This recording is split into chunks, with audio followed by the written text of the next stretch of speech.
Alright everybody, this is where I'm sitting right now. I got a fuel leak that has been causing my CP3 and my fuel filter to lose prime. So I rebuilt the fuel filter head. Kind of made it a little bit better. Then probably a couple weeks ago, it stalled out on me a couple times. It was sucking air. So we replaced the entire fuel filter assembly, bought a brand new one. That made it up and running again. But now I'm getting a fuel leak down in my valley, so I'm still losing prime, and it's hard starting anything below, say, 25 degrees Fahrenheit. It doesn't want to start. So I'm going to pull my CP3 pump out because I can see a lot of fluid down in the valley. Right now I got almost everything off the top of the engine pulled. Alternator off to the side, AC compressor off to the side, EGR deleted, so that makes it a lot easier to do anything. Next thing I gotta do, I gotta drain the coolant from the engine, not all of it, just about half, so I can take my thermostat housing off there and take this line off. If you don't take that off, then you can't get your intake tube out, and then you can't pull the CP3 pump. I have some video on the bore scope. You can see down in there.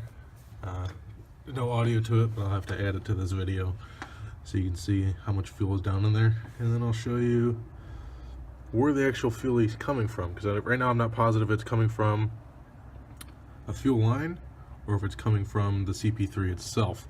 But I'm not seeing anything wet on top of it. I'm only seeing fuel underneath it. I don't see any of the lines are split. There are some cracking, but none that are actually broken. So once I get deep down in there, I'll find out. I got another CP3 pump on order, and due to the holidays right now, they're saying it's not going to get to me for 6 to 7 days. But I called a guy and he said he can get one in 2 days. So that's where we're sitting right now. I'm going to go ahead and keep digging this in a little further. Probably going to drain the coolant next so I can get all the way in there. Alrighty. For those of you that don't know, if you want to drain the coolant with your Duramax, there's a plug on the passenger side. You unscrew it and it'll come out. You got to be careful. If you pull it all the way out, it'll just gush out and make yourself a mess. So I'm going into a bucket. So I filled the bucket. It's going to be good to go. Loosen your reservoir cap. And then I also loosen the bleeder screw on my thermostat housing. And I'll drain it out. I don't care if it drains out too slow or not fast enough. I got time on my side right now. So I'll keep going at it. Nope. As you can see, truck's out of the garage. It's not done yet, but got about a gallon and a half, 2 gallons out of the coolant reservoir.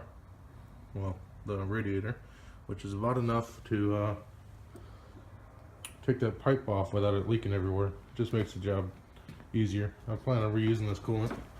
It's not very old. It's probably only got 30,000 miles on it. So, yeah. Yeah, good morning, good morning. Well, it finally happened. That finally came out. And it was very apparent what the problem was, and it was the pump. If you look close, how did that happen? The pump was in. So the 2 screws here are loose on the pump. And you can see where it's cracked around. And it was dumping fuel out of the bottom side, which is why I couldn't seem to figure out where the leak was coming from. Anyway, this took about till 11:30 last night. There's the hole. Absolute nightmare to get that out. Basically every fuel line here every cable needs to come undone to get that out of there. So I'll get the new one today. We'll clean out the valley a little bit and put the new one in.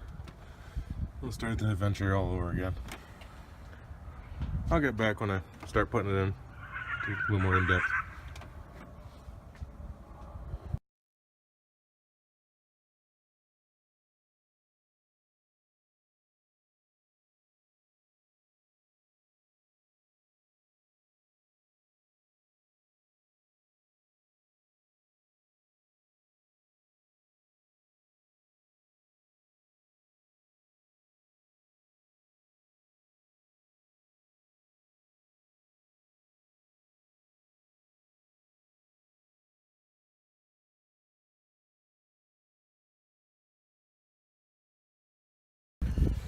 Alright, quick video. We're not pulling this thing back out because it's just not happening. Got the new pump. The new pump is back in. The new fuel pressure regulator. The teeth are lined up. When you take the pump out, the bracket that's on it, right there, you can see it's old. Comes with a new O-ring. That bracket has to go back on. It's got the 3 bolts. Those 3 bolts are 18 foot-pound. And then there's a 27mm nut for the gear, and that is 52 foot-pounds. You're gonna need a buddy to help you do it. We did it with 2 crescent wrenches. We slid them down into the gear holes and held it in place while one person turned it. That was the easiest way we could do it without tearing the shit out of our hands. Yeah, destroying our hands or killing the teeth on the gear. Looks like you bent one of the studs a little bit. Yeah. But we'll fix her. Actually, no. The back ones look like that too. Yeah. But anyway, pumps in, and we're gonna get this finished up here. We're on a time crunch now. Yeah. And we're finally going back together here. He's retightening the bolt for the CP3 pump on the front. Thought we had to move it out of the way, but we're just gonna leave that bracket because we don't really need it. So we're just gonna tighten it up. The retort it down to 18 foot-pound torque is what that's at. But right here,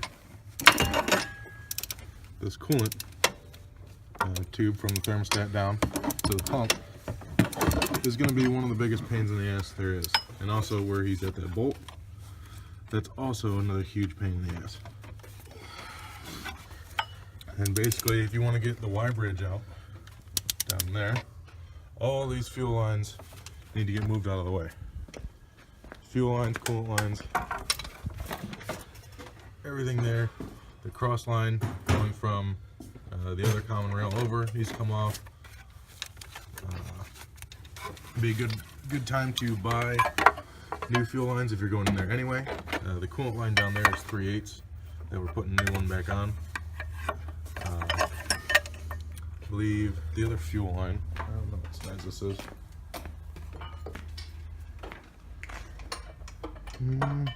7.9mm or 5/16.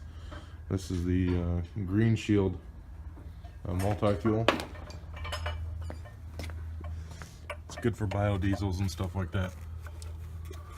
Get it at Napa, it's $5 a foot. So once we get this piece back on, everything else will start falling into place, and then we can get this up and running.